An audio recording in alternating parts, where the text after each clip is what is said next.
আসসালামু আলাইকুম বন্ধুরা, সবাইকে সিস্টার্স কিচেনে স্বাগতম। আজ জিভে জল আসার মতো একটি রেসিপি নিয়ে হাজির হয়ে গেলাম। আজ করে দেখাবো কাঁচা আমের টক ঝাল মিষ্টি শরবত। এই শরবত যেমন তৃষ্ণা মিটাবে তেমনি অনেক পুষ্টিগুণে ভরপুর। শরবতটি অল্প কিছু উপকরণ দিয়ে বানিয়ে ফেলা যায় মাত্র কয়েক মিনিটে। যারা ওজন কমাতে বা শরীরের বাড়তি মেদ ঝরাতে চান তাদের জন্য এটি হবে আদর্শ পানীয়। চলুন দেখিয়ে দেই কিভাবে সবচেয়ে স্বাস্থ্যকর উপায়ে তৈরি করবেন কাঁচা আমের শরবত। কাঁচা আমের শরবত তৈরি করার জন্য যে জিনিস অবশ্যই লাগবে তা হচ্ছে কাঁচা আম। আমি একেবারে সতেজ সবুজ আম নিয়েছি।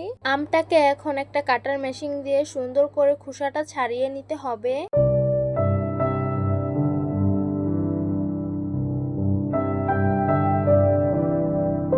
তো দেখতেই পাচ্ছেন আমটাকে আমি ছোট ছোট টুকরো করে নিব।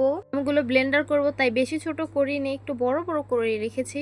এখন একটা ব্লেন্ডার জারে আমের টুকরোগুলো দিয়ে দিব, পরিমাণ মতো কাঁচামরিচ দিয়ে দিব, গাছের পুদিনা পাতা দিয়ে দিব, পরিমাণ মতো লবণ দিয়ে দিব, পরিমাণ মতো বিট লবণ দিয়ে দিব, 4-5টা পালস চকলেট দিয়ে দিব, পরিমাণ মতো চিনি দিয়ে দিব, পরিমাণ মতো কাসুন্দ দিয়ে এটাকে খুব ভালোভাবে ব্লেন্ড করে নিতে হবে। তো দেখতেই পাচ্ছেন আমগুলো ব্লেন্ড করে নিয়েছি। এখন সামান্য পানি দিয়ে এটাকে পাতলা ব্রেটার মতো করে নিব, না হলে তো খেতে ভালো লাগবে না। তো দেখতেই পাচ্ছেন আমাদের কাঁচা আমের ঝাল টক মিষ্টি শরবতটা তৈরি হয়ে গেল। এই গরমের সিজনে কাঁচা আমের জুস খেলে শরীর ঠান্ডা থাকে।